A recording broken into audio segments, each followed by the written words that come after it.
Welcome to Substance Free 02043, brought to you by Hingham Cares. I'm your host, Kristen Arute, and I'm Program Director for Hingham Cares. Our mission is to reduce substance use among youth in our community. We want kids to make healthy choices around drugs and alcohol, so we provide information to teens, parents, and the community at large about the risks associated with teen use of drugs and alcohol. With us today is Karen Beatty, who is the K-12 health coordinator in the Hingham Public Schools and also the health teacher at the high school.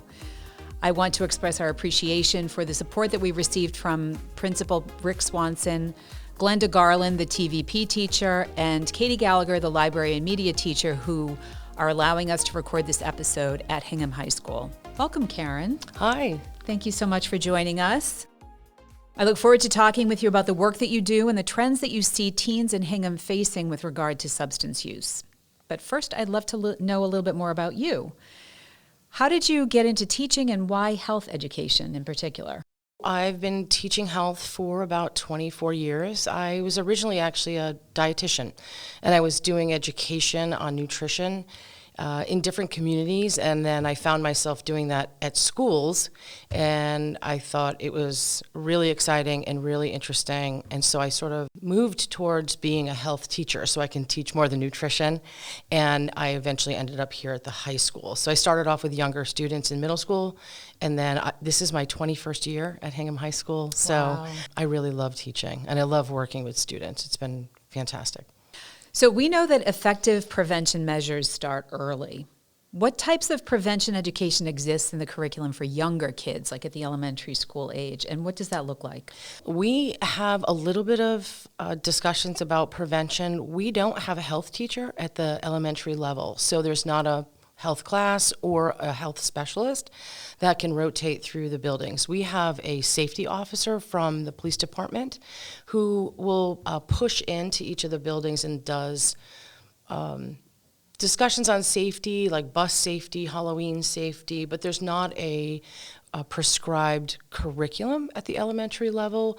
Years ago there had been, but there's been a lot of change, and because that has to be done by classroom teachers, and there's been a lot of change in administration and staffing. As that happens, it's more difficult to have a continuation of that versus if you had a dedicated health teacher doing it. So we have a little bit at the elementary level, but not like a dedicated class or a dedicated health teacher doing prevention. There is a health teacher and a health program at the middle school, though, Correct. isn't there? Yes. And what does that look like? So at the middle school, the grades 7 and 8 students have health class for one term each year. And then we also have a DARE officer, Officer Ramsey, who does the DARE program in grade 6. And so, which amounts to about a term worth of classes, about 20 or so classes in grade 6. So he takes care of our DARE program. And then the kids have a health class, 7th and 8th grade, for a term. And that covers a whole host of health stuff, not just prevention. It's got everything from hygiene and mental health and nutrition and other things like that. So it's part of our health class. And then coming around to you and the things that you do here at the high school, what does the health program look like at the high school? So at the high school, the students have one semester of health in their 4 years here. It happens sophomore year. So there's a semester of health class, and again, we are trying to cover all of the content of the curriculum frameworks from the state. So we do a lot of things during that semester and try to get as much as we can in, because that is really the only time that we see them at the high school, is for one semester. Part of that curriculum is this really rich segment that you have that's devoted to prevention. Could you describe a little bit about that? Sure. And in particular, the program that you have where you bring in some outside folks. So we are coming at it at the high school level from a place of brain science and brain health first. So we spend some time learning about how the brain functions and then look at neurotransmitters. So they get a little bit of the science of brain. And so then when we get to prevention and addiction and things like that, we can talk about how substances can impact the brain. So when we get to the unit on substances, we do a little bit of content. So we kind of review some things on like what is a stimulant or a depressant, or, you know, the different things that are out there and what they do to our body.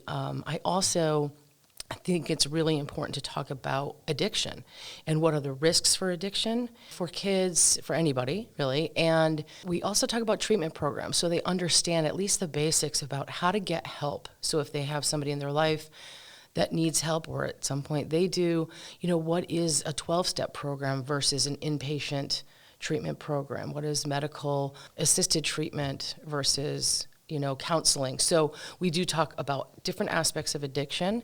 And then part of that is we have speakers come in who are currently in treatment at Heron Wellness, which is a facility in Massachusetts, and we have a connection to them from Lori McCarthy. So Lori is one of our community members. She is their executive director, and she has been really great in tying us to them in that she'll arrange for their clients to come up and talk to our kids in our health class. So it's a very intimate conversation. It's not a giant assembly program. I think it's more effective that way. So they'll come in and talk about why are they there and how they got to that place and their experiences with substances, when they started, why they started, the struggles they're having right now, or how many times maybe they've been through treatment prior to even getting to Heron Wellness. So it is a really eye-opening experience for the kids. They can ask questions, and I think it really shows the reality of it, because oftentimes they will send us younger clients, and so they can kind of see somebody in their 20s who talks about living a very similar life to what our kids have lived. They grew up in a lovely town. They've had loving parents. They've had much success in academics or athletics or the arts, in that seemingly kind of charmed life, where then they start to stumble maybe in their 20s and start to have difficulties, but that might have started in high school, really, in terms of experimenting with substances. So I think it just gives them perspective and puts a face to it, a face to addiction, that it's, you know, not all fun and games. They talk about, you know, the real stuff that goes on for them, and I think it's a really great program. We're so lucky that they're willing to come and talk to our kids. So that's coming up for my current students are going to hear some clients in December, and I'm really looking forward to that. And that's a very innovative type of program. From what I understand from talking with you, there are no other school systems doing something like this.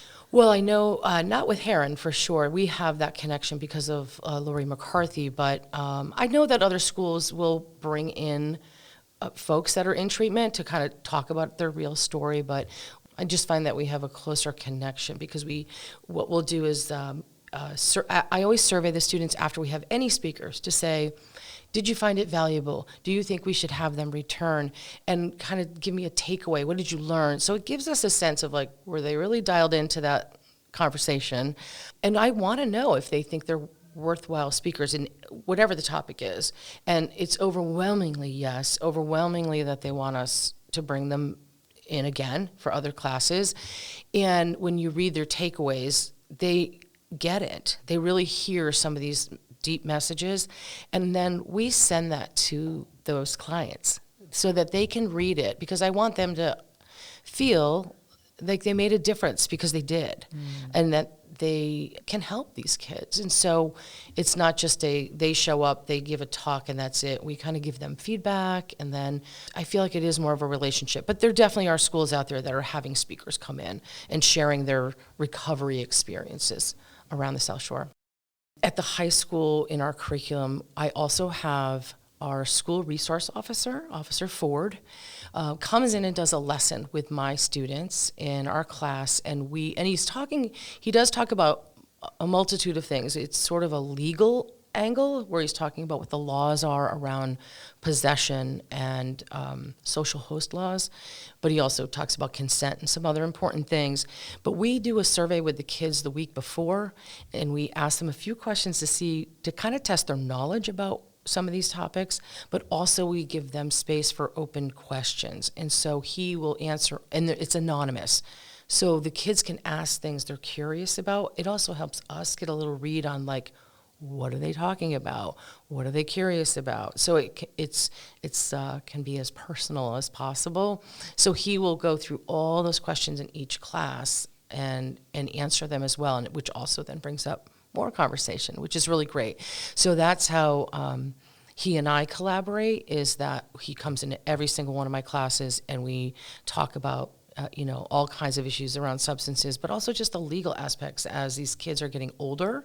And now certain laws, as they get older, the laws apply to them in different ways. And we want to make sure that they know that so they can make the best choices that they can. So that's another, I think, really nice aspect of our health program here at the high school.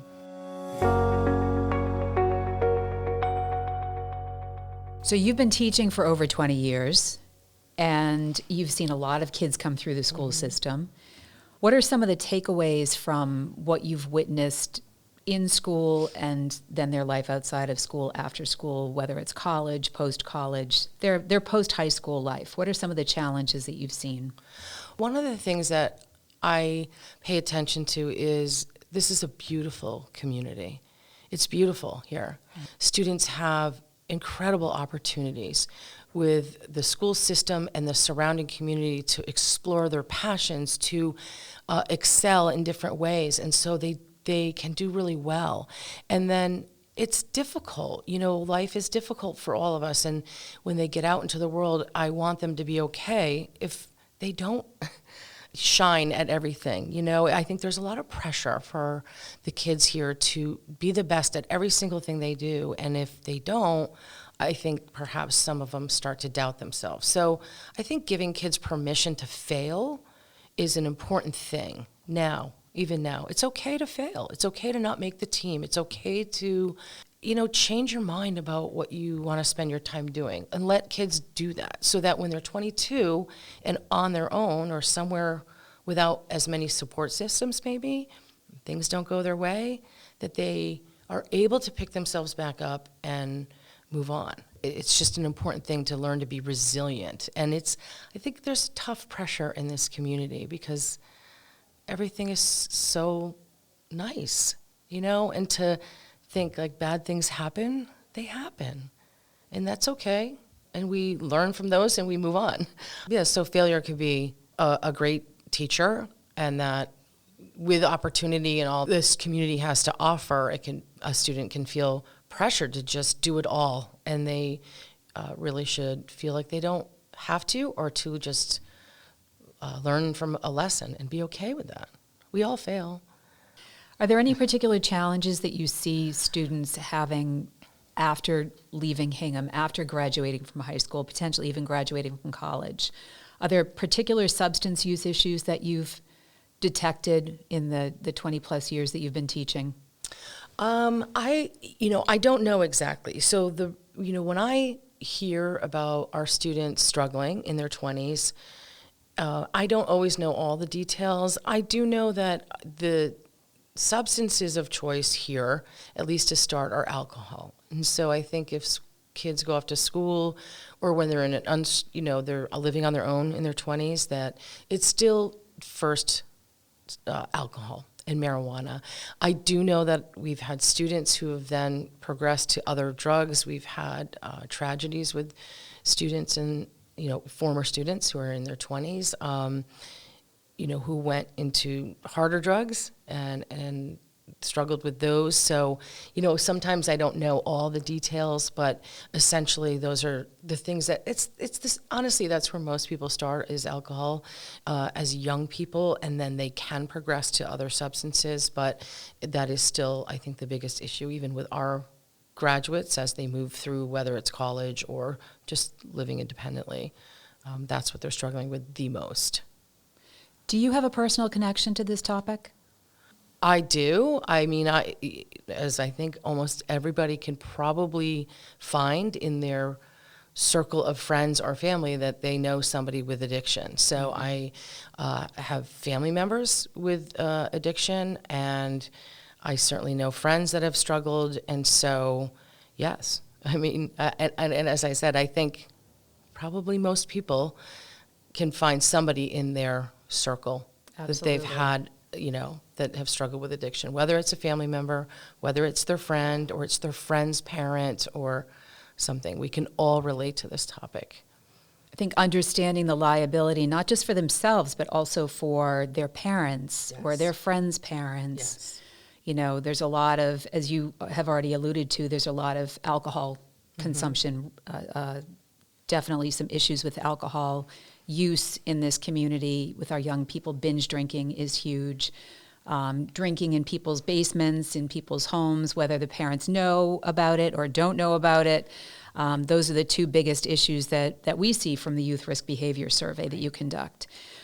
So I think, kids get to a certain age where they can understand that their actions don't just affect themselves and their close circle, but there's a ripple effect. Right. And there are other people that can be impacted by their choices. And that definitely comes into play with their decision making. Mm-hmm. And we do specifically talk about the social host law with them because we want to make sure that they are fully understanding the ramifications of that. Because as you said, in our surveys that we've done, we know that kids are drinking in homes where there's adults present who know there's drinking happening. So it's being done with some adult knowledge in some households. And so we want to make it really clear that that is against the law and dangerous on many levels. And so, it's a way to cover that topic with the kid, from the kid angle, instead of just trying to say to the families in town, it's not a good idea to do that.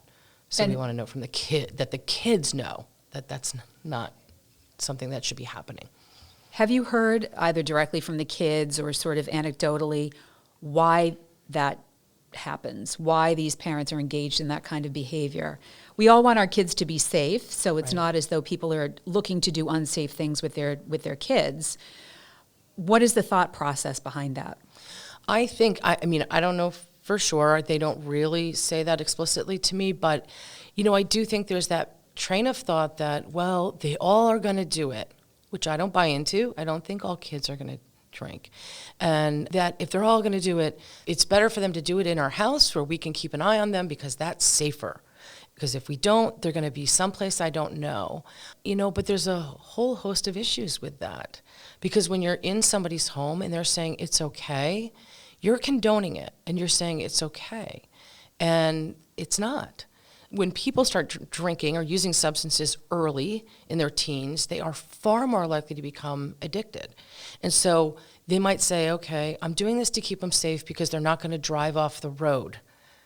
Okay, they won't do that. But in a few years, are we looking for rehab for them because they're, having an addiction issue?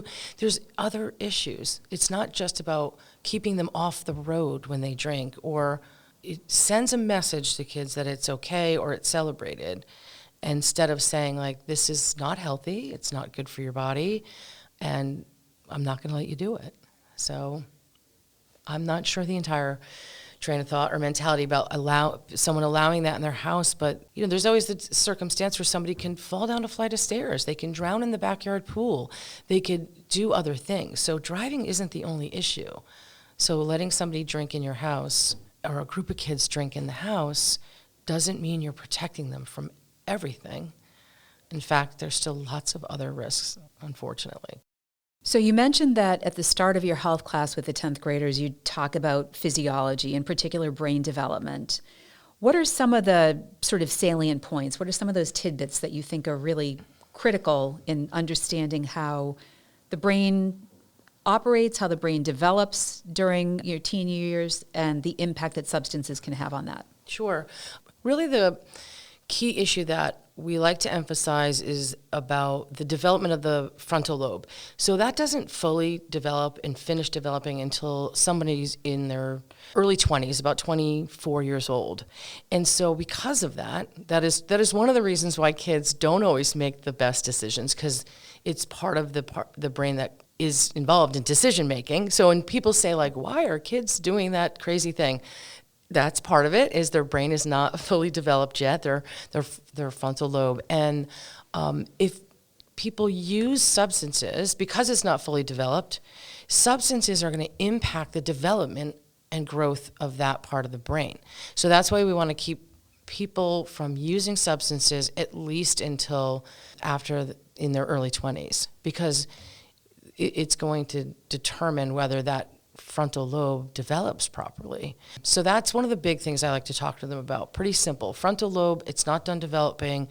Don't do anything to harm it until, at least wait as long as possible. Then we do talk a little bit about neurotransmitters and this sort of dopamine feedback loop. So that dopamine gets released as a reward. It makes people feel good. It's part of our reward system. And so that's why for some people, when they use substances, it causes that rush of dopamine. The person feels good. And that's why people want to do something again, whether it's alcohol or whether it's heroin or whether it's chocolate or something like that, is those things. Those neurotransmitters, those chemicals are involved in how we feel, and that substances can manipulate those neurotransmitters to make us feel good, and that could be dangerous for people. So basically, if their neurotransmitters, they get hijacked. Essentially, it's trying to say to the kids, don't put anything on board that's going to hijack your brain and hijack those neurotransmitters. It's a really complicated system. Our body's amazing and our brains are amazing. And so substances are going to interfere with the normal functioning of our brain, of our neurotransmitters, which control mood, and then just our decision making. Which means that youth substance use in particular is very risky. And like you said, kids by design are going to engage in risky behavior. You administer a survey called the Youth Risk Behavior Survey that's an incredibly useful tool in assessing that level of risk that kids engage in. And we at Hingham Cares rely upon it to get a handle on the pulse of what kids are struggling with the most and to track any changes over time in substance use trends. Could you describe for our listeners what the Youth Risk Behavior Survey is, what its content is, how often it's administered, what it's used for? Sure. So the Youth Risk Behavior Survey is actually a tool from the Centers for Disease Control. So it's been around for decades. And so it's done on a national level. It's also done on the state level. So there's a Massachusetts Youth Risk Behavior Survey. And then districts decide whether they want to implement it or not. And so we've been doing it for as long as I've been here. And we administer it to grades 9 and 11 students every year. And it has a whole host of questions. So it's all types of risk behavior. So it's everything from safety concerns, fighting and bullying, to using substances, alcohol, drugs, prescription drugs. It asks questions about stress and about sleep and about diet. So it's really trying to pick up the gamut of different things that we are concerned about for our students. And we do it every year to grades 9 and 11, and actually grade 7 as well. And so we can then compare cohort groups a bit, right? So we can, if we survey grade 9, 2 years later, those kids are 11th graders, and we're seeing the same, group of kids. The different ways that we use the Youth Risk Behavior Survey is, as you said, just to sort of get a handle on maybe what's happening or concerns, to look at trends. So it's not really a tool that's going to indicate like program effectiveness per se. It's just one of many tools that we can look at to say, what's going on with our kids? Where should we spend our time? So we don't have a lot of time to spend in health class, or and obviously kids get health topics in other classes as well, science and criminal justice and other things like that.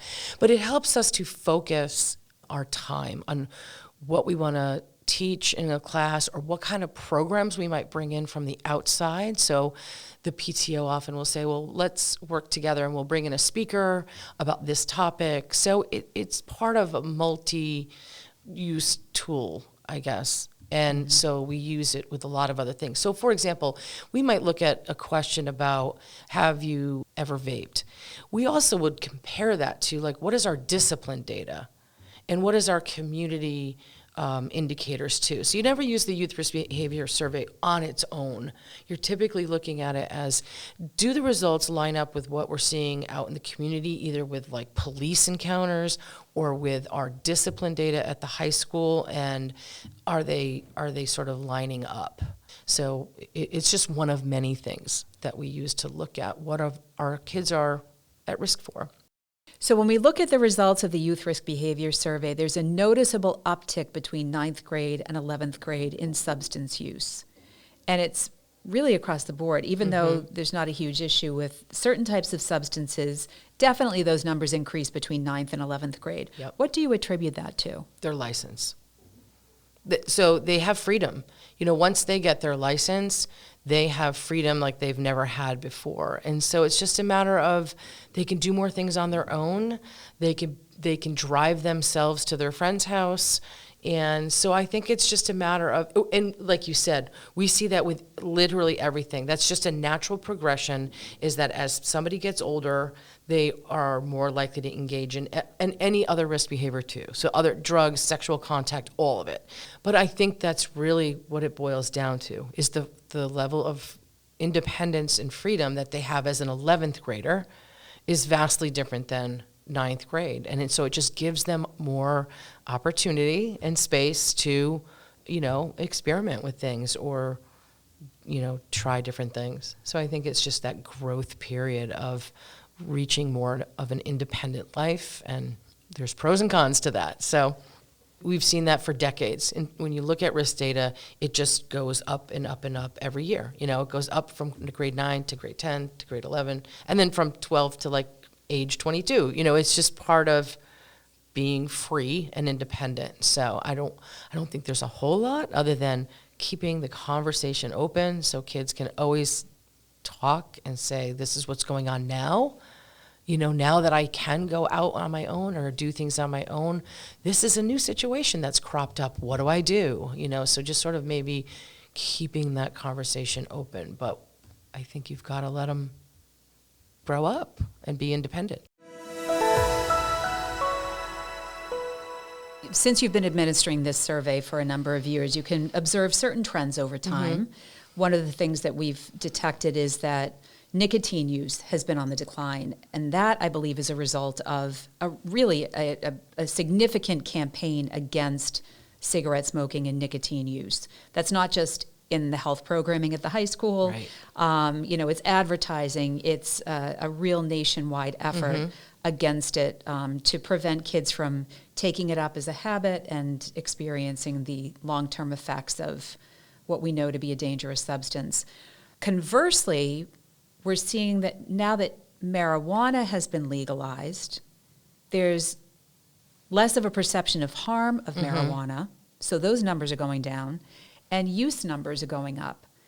What other trends are you seeing? Are you seeing trends in alcohol use? Are you seeing trends in marijuana use? Are there certain things that are staying the same, certain things that you're noticing are different over time? Sure. I as you said, the smoking has gone way down, and that took decades of campaigns and education to get that down. And just as it was getting down to a really promising level, then vape showed up.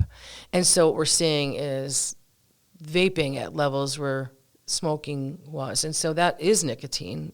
Kids are typically vaping nicotine and becoming addicted to it. So unfortunately, the nicotine isn't gone. It's just the vehicle is different.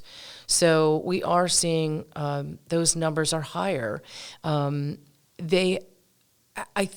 like to think they've peaked. I think there was a couple year period of vaping where it was really on the upswing, and I think pretty quickly students realized it was addictive, where they at first I think thought it was just fun, or I don't know.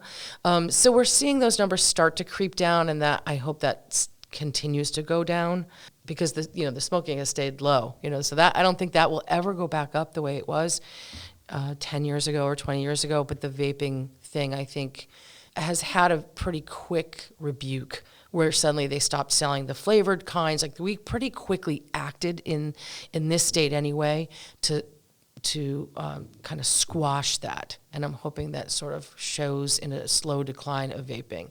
So it goes out of fashion. I think it was sort of looked at as a trend, but hopefully we'll see that go down. The other, unfortunately, certain things like alcohol, we'll see slight ups and downs, but unfortunately not a like progression of lowering of those numbers.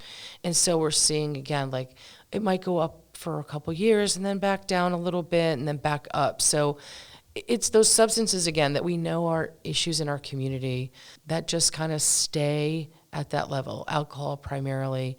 And like you said, we've seen marijuana go up a bit, but honestly not as much as I thought it would when they changed the laws around it.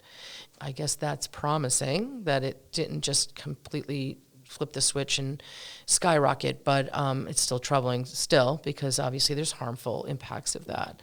So, kind of a steady, in the sense of a trend, kind of a steady level still of alcohol and marijuana, a bit of an increase in vaping, a bit increased, and then, the smoking is, I think, is passé now. So hopefully we won't see too much of that happening anymore. What we see is what sort of the most communities see and the nation sees, which is, alcohol is the number one drug of choice for our country. That is the primary substance first. So we're just kind of hanging there with the rest of the state and the country in terms of what our issues are, I think. What suggestions would you have to parents when it comes to substance use? And you mentioned alcohol and marijuana specifically. What particular pieces of advice would you have to parents when it comes to those two substances? Well, one, you're their biggest role model. And so I think, like you said, alcohol is so socially acceptable. It's so part of culture and the way people talk about things. So, for example, when somebody's having a rough day and they come home and say, I've had a rough day. I just need a glass of wine. And so when kids hear that over and over again, it says to them, I can't manage my stressors or my bad days without wine. Or, I'm just using that as an example. And of course, adults can drink and, do what they do. But I think that sort of subtle messages, not so subtle all the time, tells kids like, that's how I manage rough times is with alcohol or marijuana. I'm just going to use that to relax. Or I'm going to use that to deal with stress. I'm going to use that to deal with difficulty. And I think we need to teach kids to find ways to manage stress and difficulty in healthy ways. Instead of saying, you know what, I've had a really hard day. I am so stressed out. I'm going to go take a walk around the block and get some exercise and some fresh air. And it shows an alternative way to manage hard times without substances. So I think parents are incredible role models, and I want them to take advantage of that. So it's really about adults making healthy choices as well. Yeah. That's basically what you're saying. Yeah, just showing them how to navigate things without substances so they see that there are alternatives. So I think that's, one of my biggest pieces of advice would be that is just never forget that you are their first role model. They see you every single day and they're listening.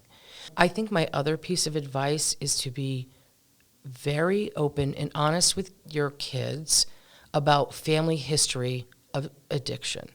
And I think we're finally starting to see the stigma go away. It's getting better, that's for sure, in that, for a long time people wouldn't admit that or talk about it, that their, uncle was had alcoholism, or three of the family members, going back from a grandparent and an uncle and kids need to know that. There's such a strong link between family history and risk of addiction that it needs to be talked about so that kids, as again, they're navigating all these other things and choices, and should I drink on Saturday night when I'm with this group of kids that are all drinking, they need that information to say, I have a family history and it's even more dangerous for me to start using substances. So, and that can also be for them a refusal skill and say, listen, you know what, guys, I'm not going to do that tonight because I have a family history and I don't want to see that happen to me. So I think we need to get over being ashamed or keep that quiet about our family's addiction history. I understand that you see the kids in 10th grade, and then they don't have health education in 11th or 12th. Right. If you had the opportunity to provide them with one piece of advice that you would repeat in 11th grade and repeat in 12th grade, something that you would want them to take with them from the 10th grade class, and, if you hypothetically had an 11th grade class and a 12th grade class, what would that piece of advice be for kids? I think it would be twofold in terms of really searching themselves to say why. Why would I need to do anything? Why can't I just be myself? And so maybe their course of action is, exploring your passions, exploring what's important to you, setting goals for yourself so that you have a way to see past that, so that you have things to look forward to. And the other part, again, goes back to what I said earlier, is wait. If you could just wait. Your brain's not fully developed. The odds are the longer you can wait to use a substance, the better the chances that you're not going to become addicted. So when you've got 14, 15, 16-year-olds using a substance, their chances of becoming an addict down the road are much, much higher. So wait. Just, love yourself enough to wait. And that can be another refusal skill. Right. Not trying it tonight. Yeah. I'm going to wait. Yeah. So you do really great work in the 10th grade health class, bringing in these outside speakers, having presentations, teaching kids about brain development. But of course, then they go out into the community. How can we as Hingham Cares, where our mission is to prevent youth substance use, how can we augment the work that you're doing in the classroom? Well, I think what you've been doing lately is really great in setting up some really healthy activities for kids to get involved in on the weekends, and I've loved seeing those come down, kind of down the pike. So you've got the fitness class, I think, coming up this month, and the pottery class next month. So we're promoting that in class to get kids to just get out and explore and do things fun and healthy with their friends.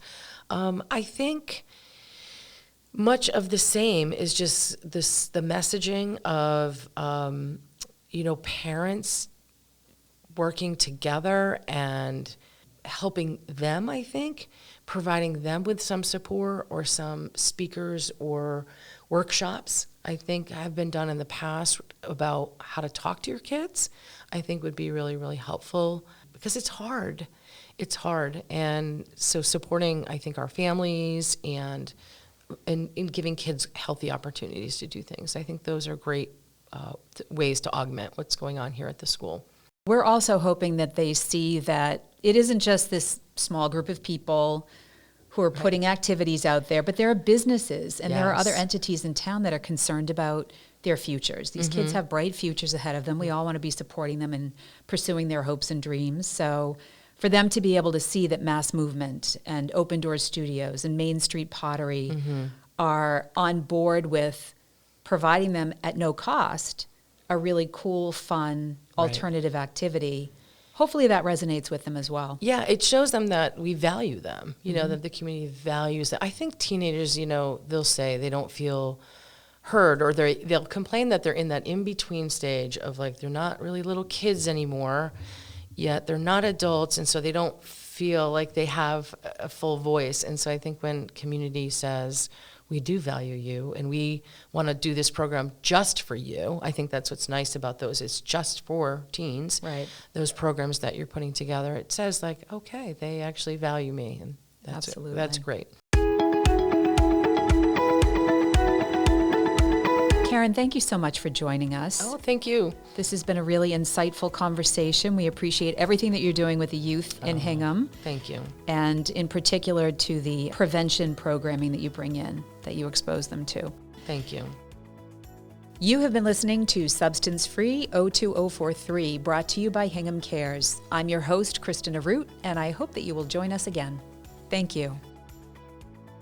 For more info or to get involved, go to hinghamcares.org.